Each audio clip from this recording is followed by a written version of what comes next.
Fast Forward Productions. The women are speaking. The original concept of CSA was that you buy in a share of a farm and you provide your labor to help run that farm. And in return, you get the goods that that farm produces. So if you get late blight and all of your tomatoes die that season, your members are also investing in that risk.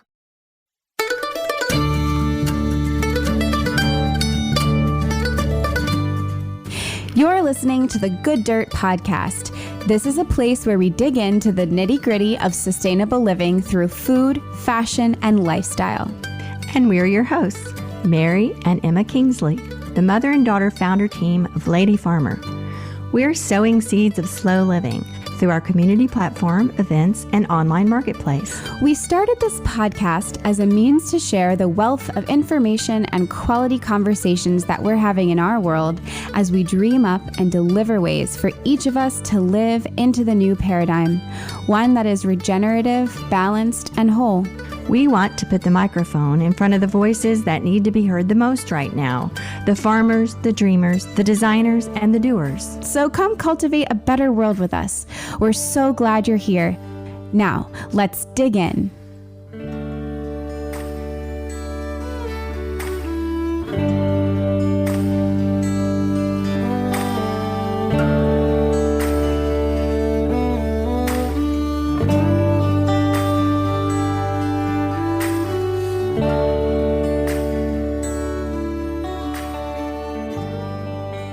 Hello, welcome back to the Good Dirt.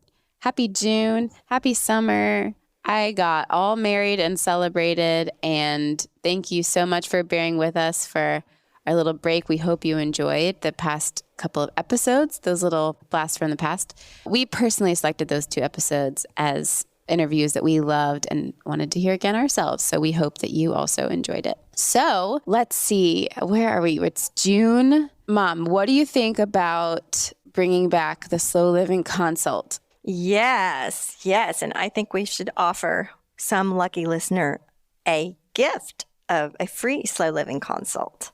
Yeah, totally. So we did this either last summer or a couple of summers ago. And now, who knows? It's all a blur. Right. So if you call or email in thegooddirtpodcast@gmail.com, or if you call our voicemail, 443-459-1950, and tell us a little bit about yourself and your journey and what brings you to the podcast, you might just win a Slow Living Consult with us. What is a slow living consult, you might ask? Well, it's really sort of a version of what we do here on the podcast, which is bring people on and chat about sustainability and slow living and their work in that space. But sometimes, you don't have to have written a book or started a movement or done something notable. You just need to be interested in slow living and sustainability. And maybe you don't know where to start. Maybe you have been doing it for many years and you are a master and you want to tell us all about that. It can be anything, but we love connecting with listeners. We've done this a few times, and sometimes they turn into podcast episodes themselves. So all you need to do is email thegooddirtpodcast@gmail.com or call in 443-459-1950. At the end of next month, we will pick a winner and we'll let you know, and we'll have you on for a Slow Living Consult. And speaking of slow living, as you know, we often talk about the idea of slow food here on the Good Dirt, and the fact that eating local food is one of the ways we can shift in the direction of the slower, more sustainable lifestyle. So Emma, maybe for some of our listeners who are new here or just beginning to explore slow living, I thought it might be helpful to review why eating locally is important. It's such a multifaceted topic, but thought we might just go over what are some of the key issues involved. Yeah, well, it does cover so much. So first of all, supporting your local economy. So even just thinking about when you go to the big chain grocery store, I don't know, it's multifaceted because, of course, the big chain grocery store might employ a lot of your community or something to that effect. But also, sure, they're employing the local community, but first you're paying out these huge multinational corporations And it's shocking, the grocery chains, who they're owned by. And at the end of the day, they're all owned by like basically one company, if not two. So what do you think about from an economic standpoint, buying locally, buying outside of that system, supporting real people who are getting to take home more of that benefit? That's so important, just from a plain old economic standpoint and supporting our local economies. Yes. Also, this might seem obvious, but sometimes we don't think about it so much. But eating food closer to the source is much more likely to be more fresh and more nutrient dense. And it's therefore better for you because it's not traveling as far. And also, local growers are usually smaller scale and not participating in the industrial food complex as much as the bigger operations, and are more likely to be practicing sustainable and regenerative growing methods, which is helping to heal the soil and create more good dirt. Definitely. So another thing about supporting local growers is when you do it, you are helping to rebuild a system that just is kinder to the planet and to the people tending it. You know, we've heard about supply chain the past 3 years, and truly investing in and bolstering your local food economy is like your supply chain is, you know, your farmer, and your farmer gets their things from the earth right around them. It's really cool to be able to sort of circumvent that. Yes, and local food helps create community. And that brings us to our guest for today, Moutoux of Moutoux Orchards, CSA, which is our personal local food source in our household with my husband and I here in Maryland. And we are so grateful every single day for the beautiful food that they provide for us. For those listening who might not know what a CSA is yet, it's a community-supported agriculture. It stands for community-supported agriculture. It is a production and marketing model that allows customers to buy shares of a farm's harvest in advance. This really helps the farmer because they get the cash up front to do what they need to do. And in this case, it's a monthly payment. So it can work a myriad of different ways. But basically, consumers become CSA members by you agree to the full season of membership, and it allows the farmers more predictable income, and it frees them up to really do their job really well. So one note I want to say on local food and buying local food is, and back to the economics of it, a lot of times it is way more expensive than buying things in the local store. But a lot of times it actually isn't. And we've seen this recently, especially with the spike of price in eggs, for instance.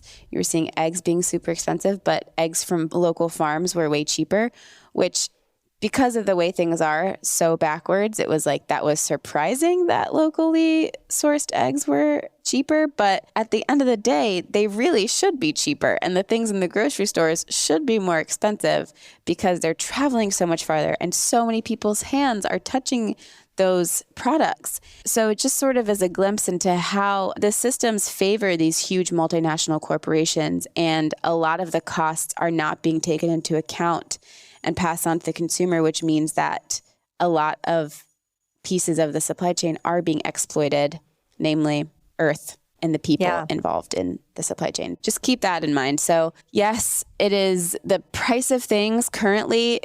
I mean, honestly, it's not even true to say that it's always more expensive to buy locally, because who knows, it's always changing, but the differences can be drastic. So I just want to note that, and note that we're super aware of that, and we're super aware of this issue of accessibility. And we just want to share this example that we are so lucky and privileged to have in our community, that this exists near us. I expect wherever you are, there might be something right around you that you're not aware of. And if there isn't, then growing interest in something like this can help there become one. And don't forget that local food includes what you might want to grow in your back garden or from a pot on your deck or in a flower box. Local food can mean the little herb you have in your kitchen window. As we always say, baby steps, start small. So yes, back to our guest today, Moutoux of Moutoux Orchard. They offer a whole diet year-round CSA share. As members, my husband and I,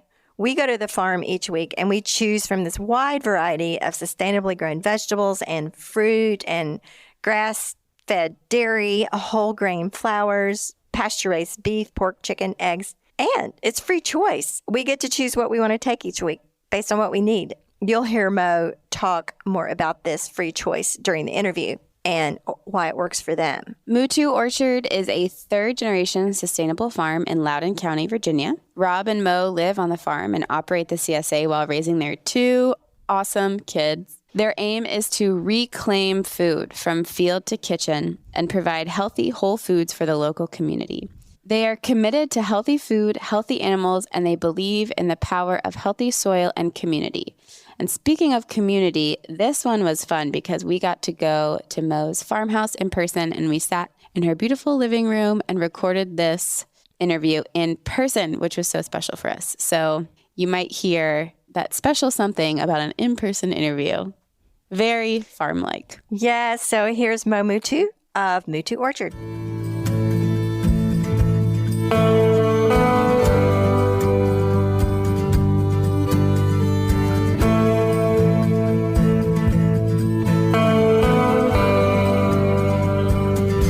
I am Maureen Moutoux. Everyone knows me as Mo, and I am a farmer in Loudoun County, Virginia. My husband and I run a whole diet CSA farm called Moutoux Orchard. How did you get here?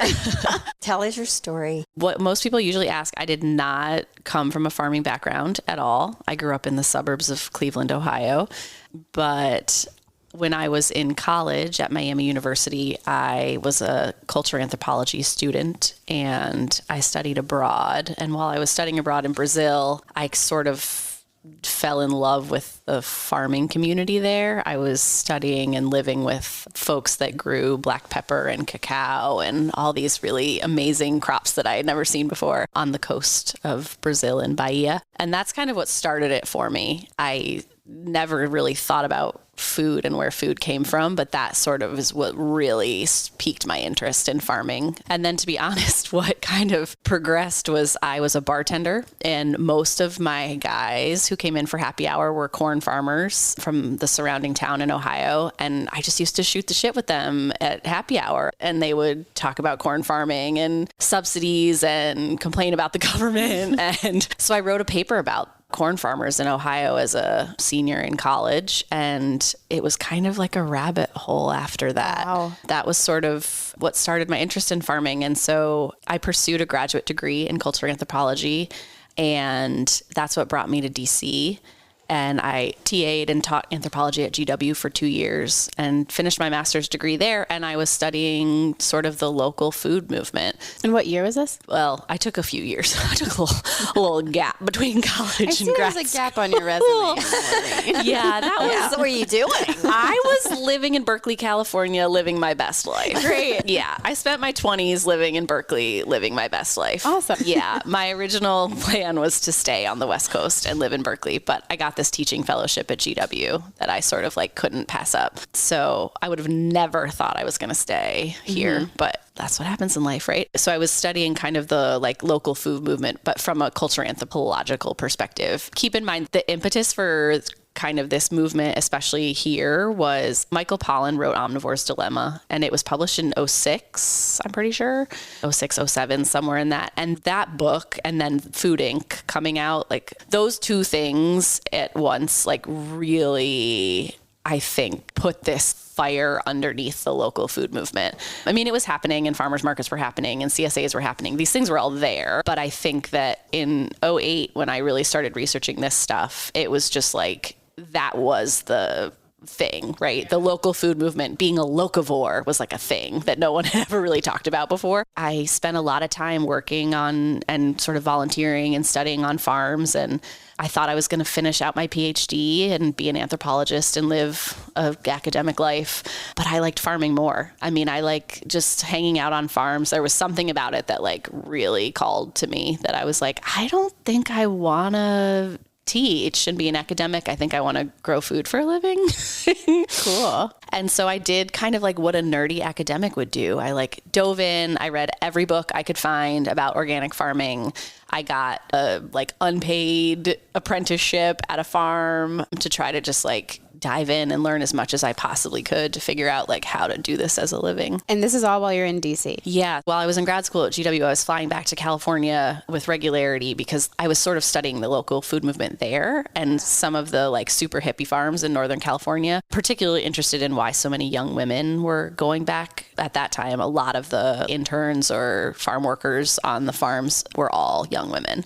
And so I was like really curious to why that was the case. But when I decided to not pursue a PhD and life happened, I decided to stay in DC. The first farm I got a job at was called Radix Farm. It is now actually Owl's Nest Farm in Upper Marlboro. Oh, yeah. So Kristen Carbone was the farmer there. And I don't know that I would still be farming if it weren't for her. She's just like, she was just this badass lady who like was doing it on her own. Is that who Gail Taylor said she... Yes, she worked with Gail. Oh my gosh, we just interviewed Gail last week and she said the exact same thing. So about they worked Kristen. together at Claggett. Yes. Yeah, so Gail and Kristen worked together at Claggett. And Kristen sort of left Claggett and went out on her own and truly just like she started a farm from nothing on her own. I didn't know anything other than like what you read in books at the time. And she taught me a lot. She was really patient and sweet. So would you say that it was the bartending experience talking to the guys or? I mean, I think that was what made me realize farming was a thing in the world. Okay. I think like that. So funny. Yes, but you don't think about, I mean, you really don't when you're not around farms and you grow up in the suburbs. It's just like not something that you think about that often until you like go on a field trip to pet the alpacas or whatever. But for me, I think the moment I was like, I really want to be a farmer was I was visiting this farm called the Green String Institute in it's in Petaluma, California. And I got to like hang out and work for the day. And I was like trying to, be an anthropologist also. And there was something about just the whole vibe, the lifestyle. I was like, I want to do this. Like everyone seems so freaking happy. Yeah. And like, I mean, it's the same way that I think like small scale organic farming often is romanticized, right? Like it feels like this like idyllic lifestyle of frolicking through the fields and petting your cows. And it's not that, but it feels like that. And I think that's how it's presented. And when you just see it from the outside, you're like, this is awesome. Oh my gosh, I would love to talk about that. Can we talk about that somewhere? Yes. At what point you were the bartender and these farmers came in and they obviously, or it sounds to me like they were the commodity farmers. Oh, yeah. And I want to know at what point you realized there was a disconnect between that and what you were drawn to. Yeah. I mean, because I then like spent a semester of college writing a paper about essentially commodity farming in Ohio, I think the two were so separate in my mind also because I recognized that none of those people were growing food that people eat. I mean, they were growing food for animals or oil but they weren't growing food that people eat. And so it was a totally different world from the beginning, I think. So was there a moment when you asked like, okay, where are the people growing food that people eat? Yeah, I mean, I read Omnivore's Dilemma also. Aside from my issues with Michael Pollan, I think that opened my eyes to a lot of things too. It wasn't foreign to like gardening. My mom was an avid flower gardener growing up, and I wasn't foreign to the idea of like growing things. But my best friend growing up had a huge garden in her backyard, and so it was like a space I played in, but it was in the suburbs. Cool. Well, really quickly, let's go from sort of where you left off with your story and then to like how you ended up where we're sitting. Yeah. So once I just like, again, I feel like I took a very academic approach to getting into farming. I was also a little like I was in my late 20s and kind of ready to like figure out what I was going to do with my life and stop floating around so much. So like I said, I kind of just like dove in wherever I could. I recognize I'm from a place of privilege. So I had support from family members to help me sort of explore my interest where a lot of people don't have those privileges. But I took an unpaid apprenticeship on a farm. I started volunteering at a place called the Neighborhood Farm Initiative in DC that was an urban farm, and they ended up hiring me on. I think they realized the value that I was able to write grants. Yeah. So I think there was a lot of value in that. They ran programming in DC, mainly by the Fort Totten Metro was their big farm space. And I really liked the urban ag world at that point. And I thought it was amazing that they were sort of transforming these urban spaces into growing spaces. And I just like by chance of, I don't even know, fate, I was invited to a dinner party in DC with a restaurateur named Michael Babin, who owns the Neighborhood Restaurant Group. And he was looking for people to start a nonprofit farm that did a lot of different programmatic things, but also grew food to support his restaurants.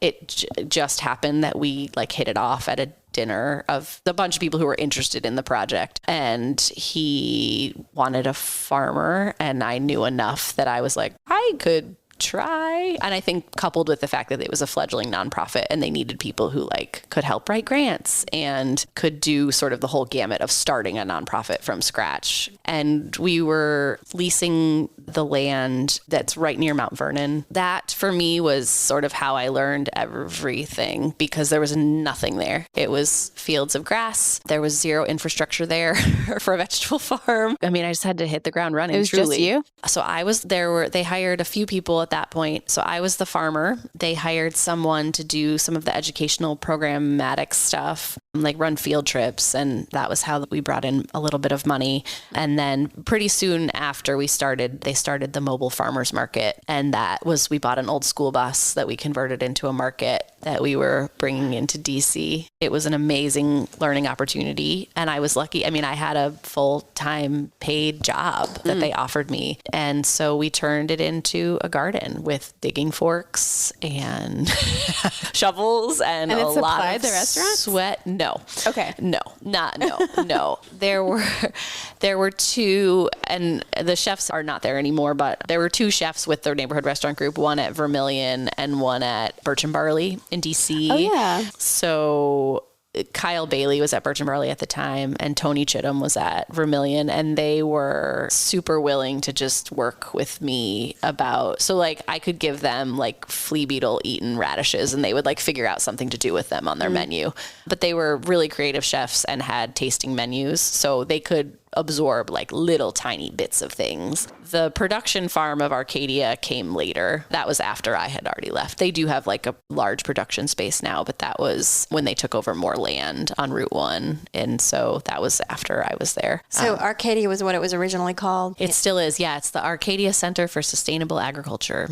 You kind of were there from the beginning. Yeah. Mm-hmm. Yep. When we filed for nonprofit status, that was like me in one of the restaurant kitchens trying to start a nonprofit. But wow. Yeah. And then, so I stayed there for a few years and I enjoyed it. I liked creating the space. I had a lot of ownership over it because it was just grass when I started. I owe a lot to the Mount Vernon farm team because they were up the road and they used to drive some of their equipment down Route 1 in Fairfax to help me out, which was huge. They let me use some of their greenhouse space. They were really helpful to us in the beginning. And then we had a lot of kids come out to the farm, which I enjoyed, especially the population that was coming out were mostly kids from DC who had no experience on farms at all. And there's something really fun about seeing kids pull a carrot out of the ground for the first time, or that moment when they realize like the chicken that they see is like a chicken. And those things are just like, they're interesting. And that's where their chicken nuggets come from. Exactly. Yeah.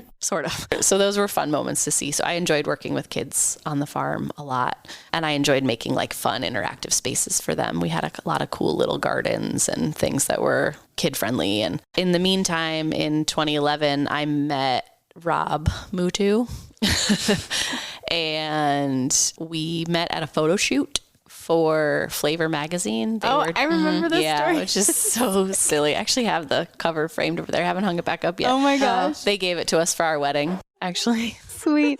The Young Farmers issue. Everyone's in flannel. That's so funny. They made us all wear flannel. Oh my gosh. That was part of it. And then they made us all put on dresses and ties. It was bizarro. But anyways, so Rob and I met there. And at the time, the Arcadia was looking to put in an orchard. He was the only organic orchard person I had ever like heard of around here. So I was like, hey, I'm going to come check out your farm. And he was like, hey, come check out my farm.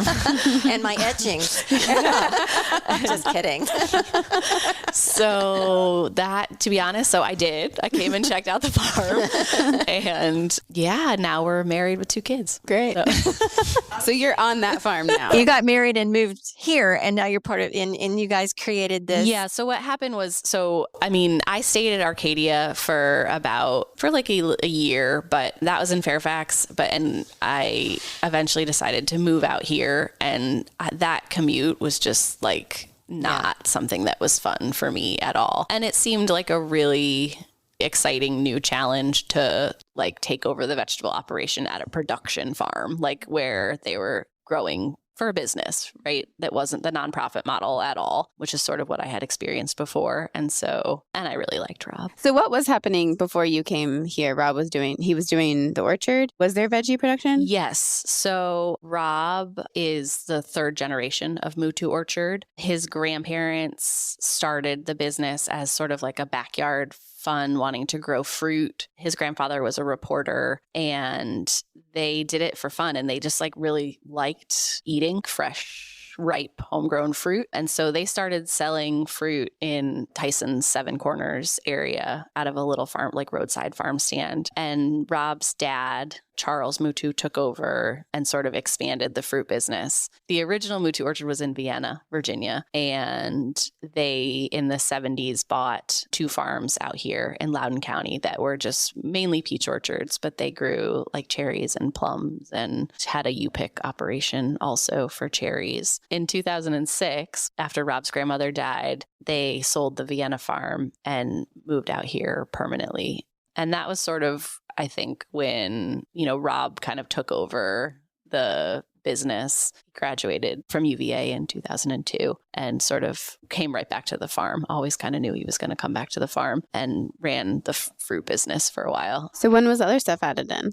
So it kind of happened gradually. I mean, I think, like I was saying, I think this sort of like movement was happening in the world, and Rob, being an uber hippie, was like, maybe we don't want to be spraying pesticides. Because, to grow fruit well, to be honest, you have to, especially in this climate where it's humid and there's a lot of bugs, like the way to get good yields of fruit that's going to make you money and have a business, you have to spray them, right? Yeah. And they were careful, and they never like sprayed unnecessarily. But I think it was like, maybe there's another way of doing this. And I think he just kind of realized pretty quickly that organic fruit was not going to be a way to make a living and make a business, because it was so susceptible to things, and also probably it didn't look exactly the same. Yeah, both of those things. Like, especially like, things like apples, like they're still totally fine, but they might have like that cat facing or something on them. They're not like grade A perfect. Their family business was peaches, which like soft fruit like that is just so much more, it's delicious, right? Everything wants to eat it. It's so much more susceptible to fungus. And this had been orchards for years.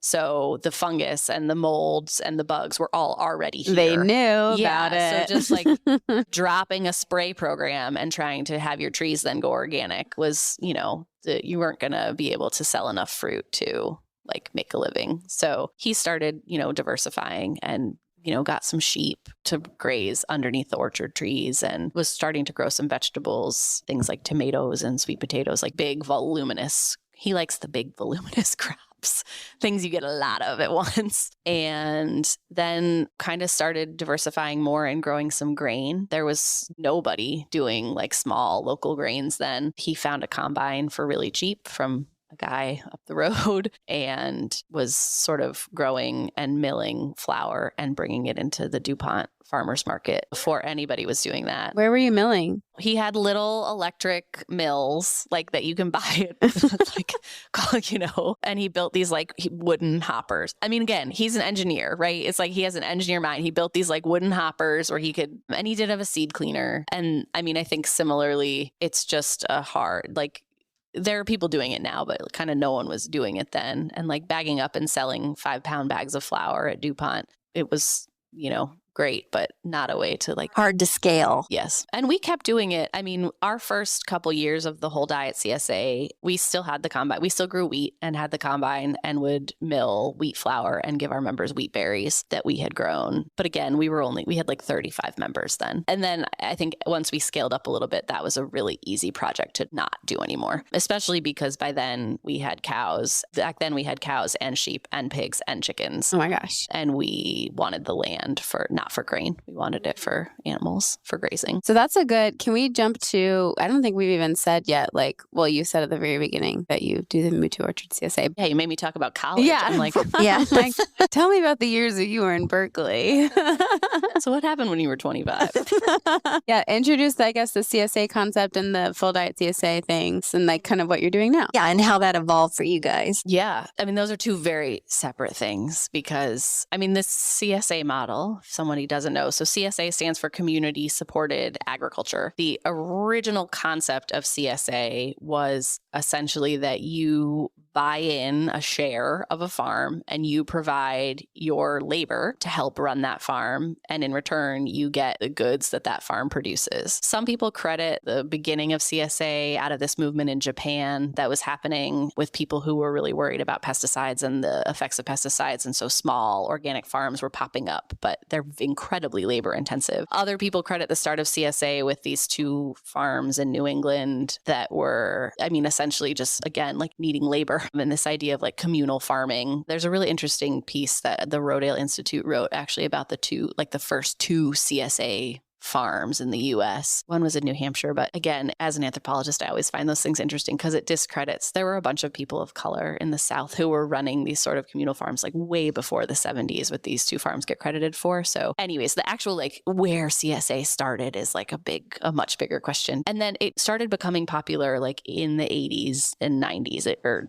popular is the wrong word, but it became a thing. And again, that was the original model. You exchanged labor for, what the farm was producing. It quickly became sort of your traditional like vegetable box style CSA. And I think what people realized in sort of these small scale vegetable operations that to start it, you need a lot of money up front and you need a lot of money in the spring at the beginning of the season.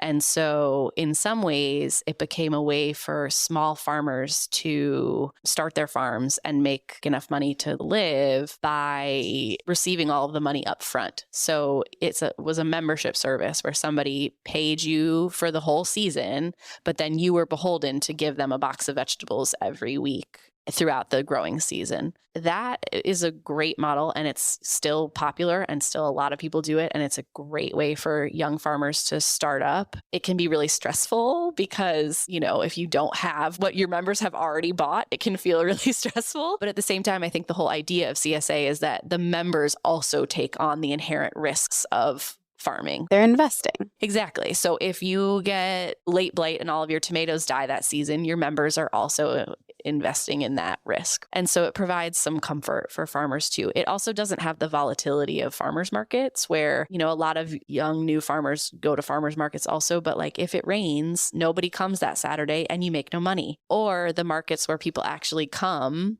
are really hard to get into because like established farmers are already there. So if you're new and starting out, you have to go to the crappy farmers markets that nobody goes to, and you're making like $200 and you've wasted all your produce. Like you've picked all this produce and then it's sat out there all day. And like, what do you do with it after the fact? So CSA became kind of another way to market your products. So then in the last like 20-ish years, I think people sort of took the concept and ran with it in a lot of different directions. So one way they did it was by adding meat onto that concept. So meat CSAs became a thing where, you bought up front like a herd of pigs, and then throughout the season, you got cuts of that pig every month or every week or whatever. And what we do, we call it a whole diet CSA. And there are a few farms in the country who sort of do this kind of model. And the biggest, and I think where like Rob and I were inspired, is a farm called Essex Farm in Essex, New York. Mark and Kristen Kimball run that farm. She is a New York Times bestselling author. They were sort of doing everything.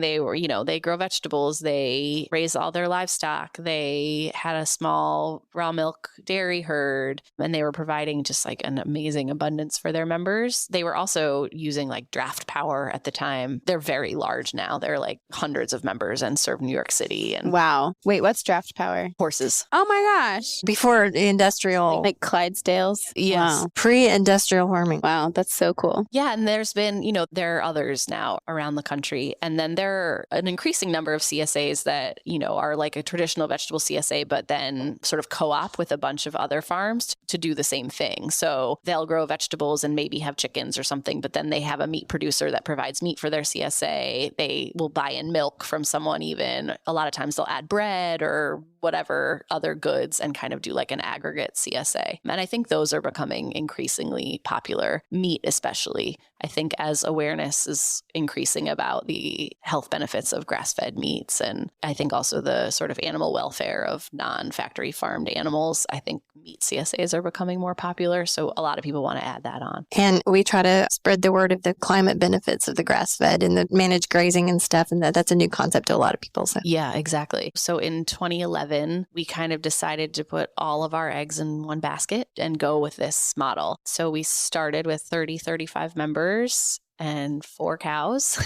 Back then we did sheep also. So we had lamb and we had like 10 pigs. And So you got all the animals just for this, or did you have some of those? so Rob had been doing sheep already and chickens and egg laying chickens. Broilers were added as an enterprise. And we started everything pretty small, pretty quickly, then scaled. So we started at like 35 members, went to 60, went to 75, stayed at 75 for a minute, like 2 years, went to 85, stuck at 85 for a minute, like went to 95. And over the past 5 or so years, we've like jumped to 100, gone back down to 85, jumped to 105, gone back. And like around 100 is kind of our sweet spot for what we feel like we can manage, what our land can support in a like healthy way, what our soil can support, and what allows us to still produce most of what we're offering. And so, yeah, I mean, it kind of has gone through, I think, now we're in our 12th season doing this kind of model. And I think we've seen the like ebb and flow of popularity of CSA through the last decade. I think it was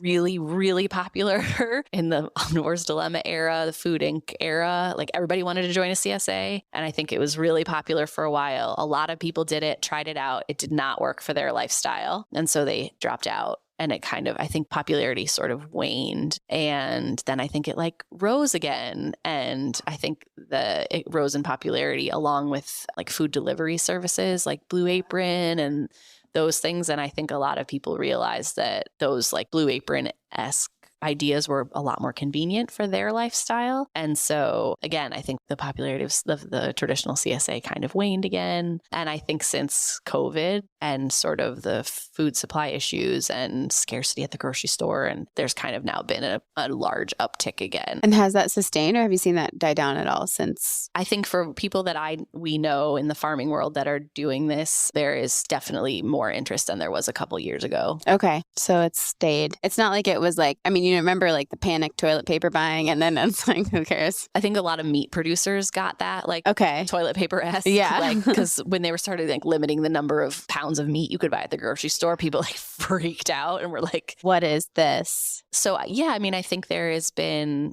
just I think coupled with like increasing awareness about, like I said, the health benefits of grass-fed meats, the health benefits of unpasteurized dairy. I think as more people are like learning about these kind of things, consumers are looking for more options, and there's just not that many around. So really quickly, today, a member of your CSA every week gets, what do they get? So we are in the dead of winter right now. Oh yeah, maybe not today.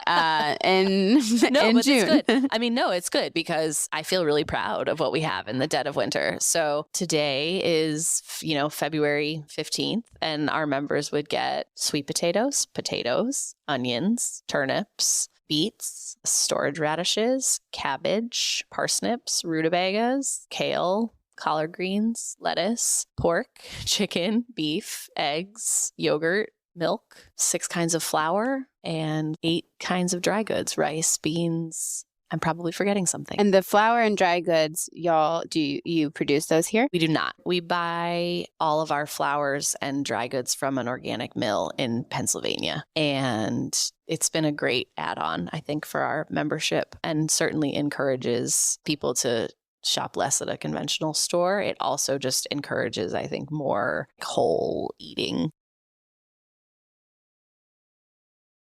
As a member of your CSA, I want to just express what an education it is to procure your food this way. Education in seasonal eating and the cycles of the food year. You just referred to that. You said, well, it's winter, so this is what you get in winter. So normally people would go to the store. You have the whole selection of everything everywhere in the world. You can get your bananas. Literally. And you can get, whatever you want. You get you have a recipe in your hand. I'm going to make this chicken dish or whatever. And you go and you select all the things, some fresh, some canned or whatever. So you sort of forget going to the store. You're going to this farm every week and you get what they have. You get what's grown. And it's just an adventure and it's a whole nother lifestyle. We talk about CSAs a lot and eating seasonally, eating locally, and all these things you get when you join a CSA. Now, people might not have a CSA around them or they don't know how to find out about one. Or how do you recommend people find this sort of way to eat wherever they are? That is a good question and can be really tricky. If organic is important to you, I think that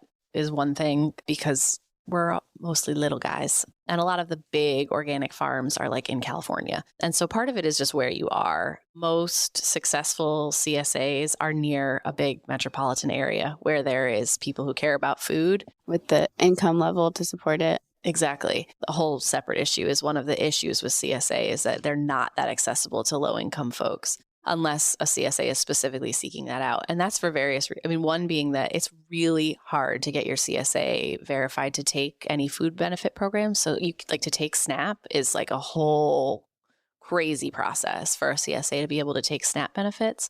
We've thought about getting creative with it from time to time, having members who do have expendable income, almost subsidizing shares for lower income folks.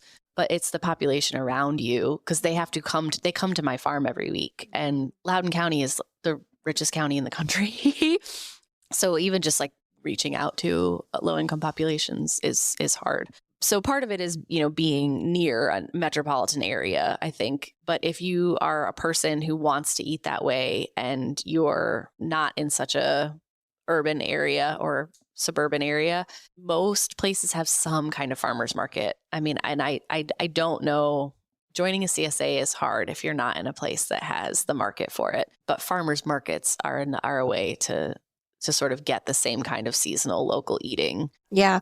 And there are a couple of websites and we will link them in the show notes here where you can put in your zip code and it'll have local growers come up. And it is a quest and it is a decision to do this. And our program is not convenient at all. And we recognize that. To be able to make a living and do what we do, we have to do it this way. People have to come to the farm. And we've toyed with potentially delivering at some point in the future, but it just isn't viable right now. We can't do those kind of things. And so we recognize the investment that our members are putting into what we're doing. And so we try really hard to have something that they are excited about and want to be a part of. And part of that is also just fostering the idea of a CSA community, right? We feel so lucky that we have people that have been with us for 12 years. We have a lot of people that have been with us for the 6, 8, 10 year range, and they just renew every year. Part of it, I think, is because they're invested in us also, as people and as a small family. And they are people who also don't want to see the small family farm die. So part of it is just they have to be invested in us and our space and our idea as much as we have to provide for them, right? And so we have been so lucky with the support we've had from our members because they pay our salary. That is the most important part of what we do. I think the other thing that we've really tapped into is this idea of choice in the CSA. So we set our CSA up farmers market style or grocery store style, and people just take whatever they want every week, which doesn't make sense when you explain it to other CSA farmers or farmers generally. Or anyone. I was telling someone about, they're wait, you just take whatever you want? Yeah, I know. It works though. It works. And, so I think we tried to get away really early on from the idea of a money exchange for a good, right? So no product that we have has a monetary value on it, because what our members are doing is they are paying our salaries. They are paying us to be their farmers. They are paying for a membership to our farm. So just like a gym membership, right? It's some people, everybody joins the gym for the same price, and some people utilize the gym membership every day, and some people use it once a week. And it's kind of the same vibe and the same idea. And I think everybody just has bought into this concept of like supporting the farm and supporting each other as a CSA community of people who care about food and where it comes from and what they're eating. And so it's always worked for us. And the benefit of that for the members being like, they take whatever they want. So you don't end up with food you don't want, and you get a lot of the things you do want. And one of the complaints we had heard a lot from, the traditional box CSA model is that often, to be honest, it's too much food. Like a lot of times people feel this like unbelievable amount of guilt because they don't use everything in their CSA box, and then they're like composting or throwing out food, and that feels really icky, or they have no choice in what they're getting. So they're like, I don't want to eat turnips. And so then they get 8 turnips, And so I think a lot of people have adapted to that. So a lot of CSAs now offer some choice at least, or an online ordering form or something, because that was definitely a problem in the traditional box model. Some people like it. Like some people like you get, and then you have to figure out what to do with your box that week. But I think some people, it really stresses them out. And similarly, like we wanted to encourage people to feel like a part of the farm. Like in the early days, we always used to talk about like we were just like glorified homesteaders. Like this was the lifestyle we wanted to lead for ourselves and our family. And we just were like doing it for 30 other people also, because it, was easy to scale up a little bit. And so in the early days, I feel like we were just trying to encourage that sort of like lifestyle and vibe of just like a much simpler, easier, homesteady life. You feel like that's shifted? I do. I mean, I feel like it's shifted some in that, two of the biggest things that happened is like, we just got bigger. We got bigger and we got older. Having kids really changed all of that. I think mainly because, especially me at this point, am not as hands-on as I once was on the farm. Like we used to work 80 hours a week, and Rob and I were working together, and we loved it, and it was our life. And every morning we woke up and we farmed together all day, and that was our lives. And then when we had kids, it was much less that way. And so I think I still feel that is like what we're going for and what we're trying to support. But for our own personal lives, it's just different than it used to be. I want to go back to something we were talking about earlier where you said you were really attracted to that like romantic, small organic farm vibe. It is real, but it's also like very like not real. And so this is like zooming out a little bit from Moutoux, but I guess with your experience, like what more do you have to say about that sort of perception and like what it is versus the reality? Part of my life does feel that way still. Like part of my life really does feel like frolicking through the fields and like picking sun-ripened tomatoes, and especially now having kids, to be honest. Like some days I watch my kids like frolic through a field of sunflowers and I'm like, this is not real. And, my daughter like picking snap peas and like shoving them in her face and them covered in blackberry juice, like all of those, like that shit is real. Yeah. But then there's also the part of it of like, we run a business. We spend a lot of time on the computer, doing business stuff. And it's really hard work. I'm going to be 40 in June and my body feels it. It's hard on your body. It's the kind of lifestyle where you don't get to leave at the end of the day. If you run a farm and live on your farm, that actually becomes your life. It's not a job. Like it's not an occupation. It's not a job. It is your whole lifestyle. And if you throw livestock into the mix, it's stressful in a way. If you care about your livestock, you want to honor these animals as much as you possibly can. It's a lot of stress too. It's just so much like making sure animals are cared for, making sure you're doing best by these creatures that are going to provide so much sustenance for you and your community. And if an animal gets sick or dies, or it's all just like, so it's a lot. It's like an emotional burden. Rob and I talked a lot about the days where, we butchered 500 chickens in a day. There's something like extremely emotionally taxing about that. Again, we're so small scale. We're so tiny in the grand scheme of feeding people in the world. But like, that's a huge burden to bear, to like kill all these animals and bag them and stick them in your freezer. Yeah. So there's like that sort of side of it that makes it hard that I don't think a lot of people think about. The other part that makes it hard is you just don't make a lot of money. I mean, especially living where we live, we don't expect to ever like be wealthy, but it's hard to make a living doing this, especially if you're a small scale organic grower. Like it is really hard to make a living, especially for a family of 4. Those parts of this like unbelievably wonderful lifestyle make it not as rosy sometimes. It kind of makes sense to me because, yes, you're making less than you can expect, but you basically have food and you many times, I'm not sure exactly in your case, but many times also the housing is pretty much either part of the farm or if you're working on a farm, it's part of your payment. So with food and housing sort of. Yeah, there's a big difference between like owning the farm and working on the farm, I think. I mean, we have a mortgage. Is that like a full farm mortgage or the house mortgage? Or yeah, I mean, so we are again incredibly privileged in that my in-laws own half of the farm still. I mean, they're in their late 80s, or my father-in-law's in his late 80s. So they still own the land. And then we bought this farm that we're on right now. They're almost connected.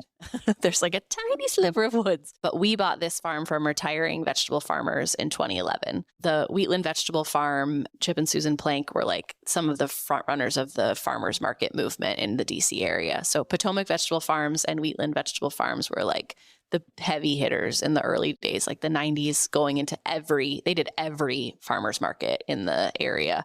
And the Planks, I mean, they did it for 30 plus years. And then when they retired, I think they were really happy that it was going to stay in this farm community. They were very happy that we bought it, and everyone was willing to work to make sure that we could buy this farm. But yes, we have a mortgage. So I think for some people, they inherit family land, and you're right, there is those. And then there are people who are working their asses off trying to pay their farm mortgage. But I think if you work on a farm, there is, I think, a little bit more of that feeling of like, yes, I mean, your food is provided for you most of the time. If you're in a good situation, your housing is provided for you, and it's not like a tent on a farm. We've tried to move away from that super rustic feel for workers too, because we want our workers to be happy. We literally cannot have what we have without them, and we rely on them so much. We want them to be happy and enjoy their experience. And for them, a little bit more than us, they do get to kind of leave it at the end of the day. Like when they're done working at the end of the day, they can like go frolic in the fields. Yeah. And so we have a lot of like young 20-somethings into early 30s folks, a lot of which want to be career farmers. Not all of them. Like we've definitely had people over the years who want to just like try their hand out at farming for a season. I think because of this idealized like, oh, this is going to be so fun. But a lot of the people we get do want to sort of like, they want to farm for a living, or they think they want to farm for a living. We need those folks. At this point, we have 5 that are going to be living on the farm this season. We've had anywhere from 2 to 5 is sort of our range of employees, but they are absolutely essential and we love them. So for someone who's listening, who's like, okay, but how much can I make or whatever? Is there anything you feel like you could throw out there comfortably? Don't make yourself uncomfortable at all. We play with our numbers a little bit every year by like how many members we have and how much money we would like to make. I mean, that changed a lot over the years. Having kids and I think just getting older has changed it a little bit. But Rob and I felt like we would feel great if we were both, because again, we are both full-time. This is both of our full-time jobs. We were feeling like if we both made $40,000 a year, so $80,000 combined for our family, that we would feel really happy about that. And I think that was some years ago now. And when we look back at that sometimes now, I'm like, especially where we live now, like there's no money. Yeah. Yes. We don't expect to like have a lavish lifestyle. And we are incredibly privileged white people who also, we have access to generational land. We have access to generational wealth. I mean, we have things that a lot of other people don't. And we recognize that all the time and are trying to really instill that in our children also.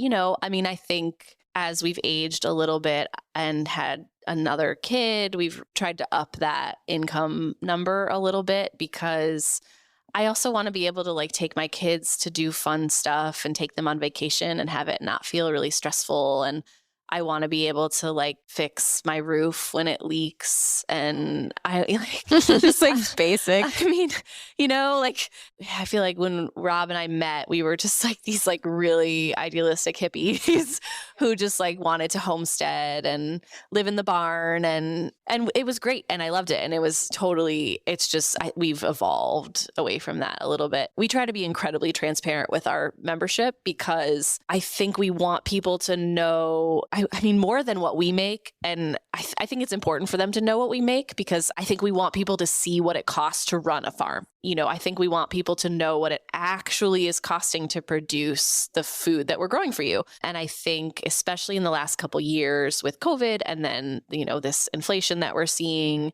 we felt like we needed to justify a price increase also. We really don't increase our prices often, but this year we needed to, and we felt like we needed to justify that cost, which I don't even know that we did.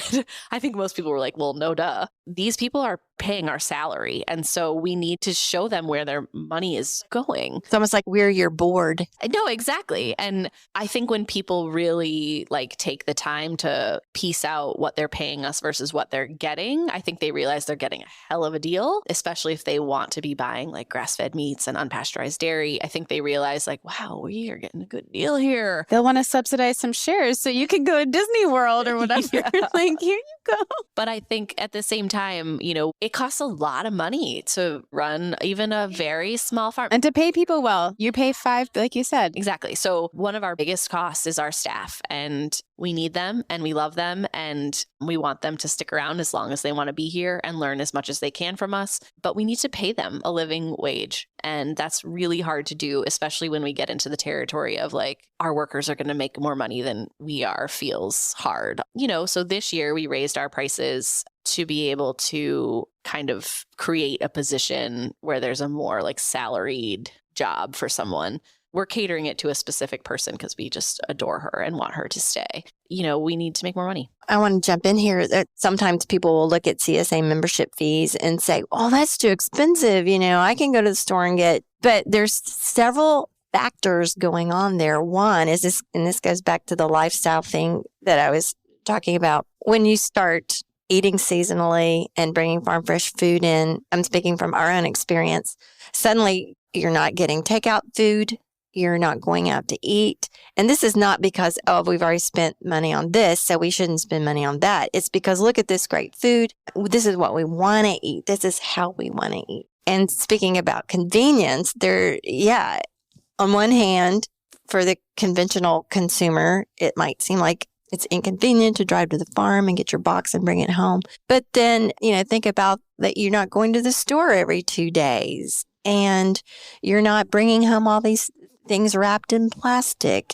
And then if something is less expensive in the grocery store and you're really conscious about the sourcing of your food, you need to understand that there's people all along the process in this that are not being paid very well. No, they're being exploited. Exactly. They're not paid well. They're being exploited. You said it, not me. I'm so glad you used that word. But it's absolutely true. Our procurement of our food as a culture is actually based on exploitation. Absolutely. Yeah, it's way underpriced. You are shifting that model. You're asking the consumer to recognize it. And it actually looks a little more expensive maybe like on the price tag, but when you pull it out and break it down, it's really not. Well, that's what I want to do right here is like pull this apart to listeners and say those things that you think are a great deal. It's just like clothes, all these things we talk about all the time. You think something is a great deal for you.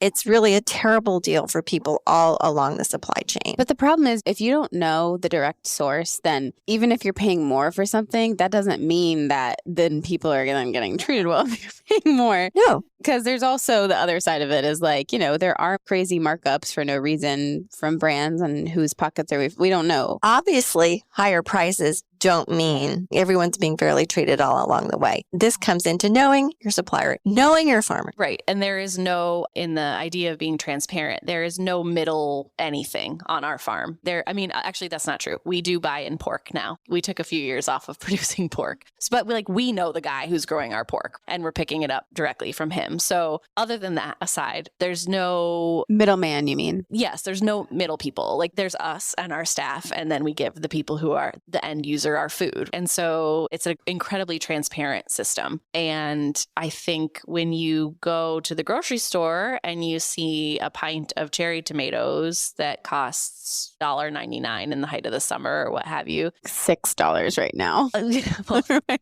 She didn't go to the store. She doesn't. This is what I'm saying. I'm like, I have no idea. $1.99 in 1992. I'm using tomatoes as an example because think about the people who are picking those tomatoes in Florida. They are being paid next to nothing. And that is what is making it affordable for them to ship tomatoes up from Mexico or Florida in the summer. And so, I mean, it's asking a lot of consumers to know any of these things. It's just what you care about, putting your money where your mouth is. If you care about how immigrant labor is treated in the US, if you care about how animals are treated before they are in your freezer, these are the kinds of questions consumers should be asking. And I mean, it kind of depends on how deep you want to get into it. At the same time, I think even us with what we do, like we are not food purists, and I would never food shame anyone for their food choices, right? I buy things at the grocery store just like everybody else, especially now that I have kids. Like they eat crackers and we buy apples when we don't have them in the wintertime because my kids need to eat fruit to be healthy and they don't like frozen blueberries right now. You know what I mean? I mean, it's important. I think with what you all do also in any kind of ideas about slow living and sort of sustainability, it's hard to try to be a purist about it. Yeah, you can't. You can't. You'll drive yourself crazy. We also are culturally all American, which is we're bred from our earliest days to not be any of that. We're so I feel like even us, which most of our food comes from our farm, we buy stuff from the grocery store too. I try to be conscious about those decisions. We don't buy non-organic almost anything because I don't want my kids eating pesticide, but that is a choice. We choose to make that a choice for our family, right? And then similarly, I mean, for our CSA, I think one of the biggest important things for us, which Mary touched on, was it eliminates so much food packaging and so much food waste. And I mean, I even remember early on in my 20s, the sheer amount of packaging of stuff just caused anxiety for me. And so, some years ago, we decided to try to be plastic free as much as we could be on the farm. And so all of our yogurt and cheese and cream is in glass now that's returnable and reusable. And we switched to, we incurred a big cost of switching to compostable bags instead of plastic bags. And people have to bring their own milk jars. We make people bring their own milk jars. We really encourage people to bring their own reusable containers for their food as well. And so if that is something that's important to you, it's a way to really eliminate your food packaging. You have to work hard at that. That's crazy. Yeah. And you have to decide what you care about in making these kind of decisions. People are so free to talk about systemic racism and how we need to change it and how we need to shift. One thing we can all do is recognize how much of that is within our daily needs and how much we participate in those things through our food, clothing, and the things we use every day. It's kind of what she was saying before, immigrant labor is we rely on that so much more than people even realize. Exactly. And it's such a buzzword, systemic racism and systemic inequality and social justice and all that is so tied into the things we buy every day. So before we wind up, I want to hear you talk about your regenerative and or sustainable or whatever you call it, those practices that you employ here on the farm. And you can even talk to the good dirt question if you want while you're doing that. Yeah. I mean, so we are on our farm, we are practice organic practices, but we're not certified organic. For people who don't know, to get that label, that green and white label on your product, you have to go through a verification certification process that has sort of guidelines for what you can put on your food. So pesticides, fungicides, herbicides, the practices you can use for your animals. And for us, it's just never made sense to certify organic. We don't label any of our products. And also, again, we're pretty dang transparent. So people just come to our farm and it doesn't seem to matter to our members whether or not we have that label or not. I might feel differently if we went to farmers markets because I think some consumers recognize that label for what it means. I think others just go to farmers markets and assume everything at the farmers market is organic, which I discovered in my research. And I was like, no, it's not. But what that means for us, and there are some regulations under the organic label that we don't even do. For example, like you can spray perethrins, which is a class of biopesticide. We choose not to. It is a little toxic to the environment and to pollinators and things. So again, we can kind of pick and choose because we're not subject to the regulations, but we do not spray any chemical fungicides or pesticides or herbicides on our farm. People get misled by that. That does not mean we don't do anything for pest control or for fungus control. We've just chosen not to use any chemical additives. So there are an amazing amount of things you can do sort of mimicking the natural world or creating barriers that help. And so we are spraying things, quote unquote. But for example, we use a product called Surround, which is kaolin clay. It's the same thing that like face masks are made out of. And if you spray that clay on your squash plants, squash bugs don't like it. They don't attack your squash plants and you don't get downy mildew. So things like that, it's a misnomer that we like don't spray anything. We are managing our fields very intensively. We're just not using toxic chemicals. And so that's one of the things that I think people don't understand about organic agriculture. For us, the most important thing on our farm is our soil. Everything we do, we're thinking about taking good care of our soil. So we can't do what we do without healthy soil, down to growing vegetables to the grass that feeds our cows that makes our milk. We need healthy soils. And by healthy soils, we mean soils that are alive. They need to be biologically rich. And I'm talking like not only just earthworms and insects. I mean, one handful of dirt has like 5 to 50 billion fungus and bacteria in it. And to be able to grow successfully and to grow in the way we want, we need a really biologically active soil. We also need it to be minerally rich. One of the biggest interesting things that's happened in the world is that because all of our soils are so stripped of minerals, particularly trace minerals, a lot of vegetables and animals have no trace minerals in them anymore because doesn't exist in the soil. And so a carrot is not a carrot, is a carrot. A carrot grown in microbially rich, trace mineral rich soil is a completely different carrot that's coming from a conventional farm that doesn't have any of those things. Truly, the actual components of that carrot are different. Every human is now like magnesium deficient or zinc deficient or selenium deficient because it's just not in our soil anymore. So it's not in our food.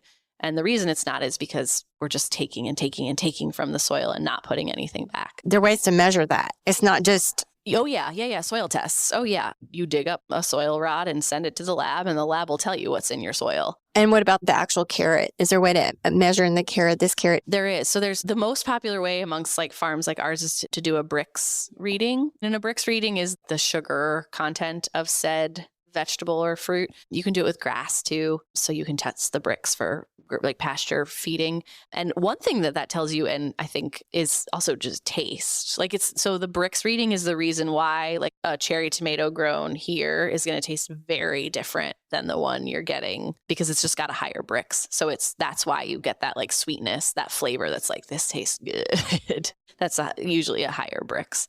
What managing our soil means for us is we do very intensive cover cropping. And cover cropping means that we are growing plants and harvesting sunlight just to feed the soil. So all we're doing with these plants is feeding the life in our soil. So we're capturing the sunlight in a plant.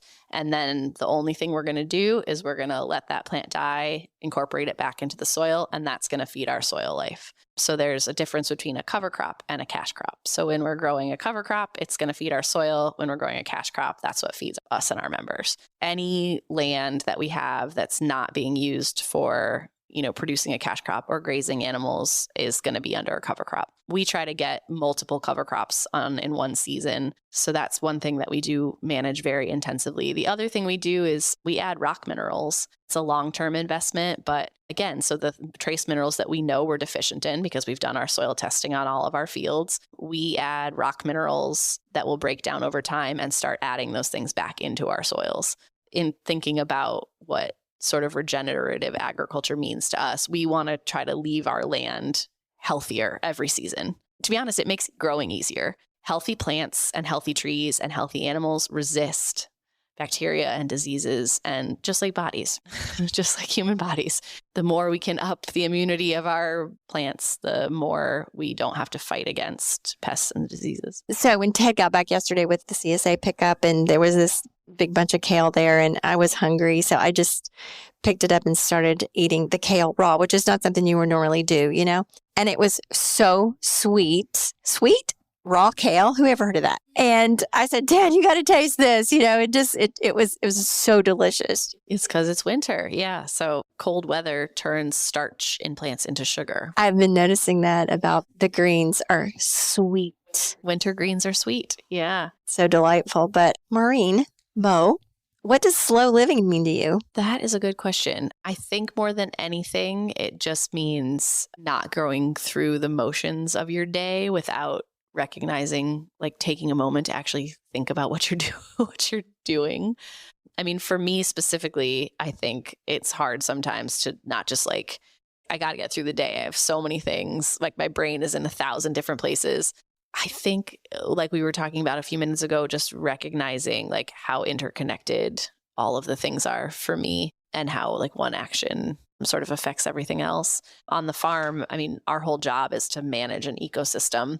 That's what we're doing, right? We're very intensively managing this small ecosystem. And so I think to do it slowly is to just go with purpose, go ahead with purpose. That's awesome. Do you ever feel like you're eye rolly at slow living because you're like a full-time farmer mom and it's hard to slow down? I mean, I really respect people who want to like try to have a little homestead or like a farmette, because I think it really is a great way to live your life. It's a little simpler. It's like taking a step back and just like having things be a little bit simpler. But no, not really. I mean, I feel like Okay, good. yeah. I mean, I think for most people, there's like I was talking about trying to not be a purist about any of it, because then it just carries so much guilty feelings, which doesn't help anybody, right? So things that are intertwined like slow fashion and trying to reduce your plastic use, and it's just like, just make one step. And then I think you're moving in the right direction, right? And that's slow. Exactly. You have to do it slow or it's like you can't do it. And if you're really engaged in growing things, you experience slowness, just your very occupation, because I mean, everyone jokes about the $64 tomato, right? Yeah. But you're going to really enjoy that tomato. yeah. You are. You've spoken so beautifully to your idea of good dirt in terms of the farm and your growing, but do you have anything else to add to that? Like, what does a good dirt mean to you on any other level? I mean, truly, because when you say it, what I think of is like active soil. Like, yeah, and that's a good answer. Yeah, I think like total farm nerd style. Like, Are you one of those people that gets offended by the word dirt too, where it's like, it's soil, not dirt? no, not at all. No, okay. No, not at all. Again, I was also like from the suburbs. One of the biggest revelations to me was when I realized the difference between hay and straw. Oh. Me too. I mean, that was like revolutionary to me. And that was like recent. Yeah. So no, I feel like I still call it dirt. Yeah. Well, this has been awesome. It's been so fun talking to you. Is there anything else that you want listeners to understand about the work that you do? I think the main thing is that we really, really love what we do. And I think, again, speaking from a place of privilege, I recognize that like I'm choosing to do this for a living, and it may not be the easiest profession for a lot of reasons, but I really, really love it. And I think to be a good farmer, I think you really have to love what you do. I think you also, my husband and I talk a lot about, I think you also have to kind of be a perpetual optimist. Every spring, there's this like new hopeful feeling that you have. And I feel like if you don't hold on really, really strong to that, you're going to burn out really fast in this world. For what we do, I feel like if we don't love it and we're not optimistic, we're not excited to wake up every day, we're not going to be able to make this work. So we try to really keep perspective on that. For sure. And it's also the kind of thing where like one weather event can just... Yeah. I mean, you got to be able to like wake up the next day and do it again. I think it takes a particular kind of person. And again, I think it takes a really hardcore optimist Yeah. sometimes to be able to do that, because it really is, so much of it is just so out of your control. And, I mean, I think you can do your best. And I mean, it's the same way like on a day where it's like, 100 degrees and you're picking thousands of pounds of tomatoes, and then a cow's down with a milk fever or whatever. I mean, these days they all seem to happen. All the bad things seem to happen at once, just like in everybody's life. But I think if you're not able to get up the next day and be excited about trying to do it better the next day, you're going to have a hard time being a farmer. That's really good advice. Thank you, Mo. This was great. Thank you guys. It was so nice to see your faces. Yeah, this is so It's fun to be here on the land where our food comes from. It's very, very exciting. Yeah, we love having you. We're happy to do it.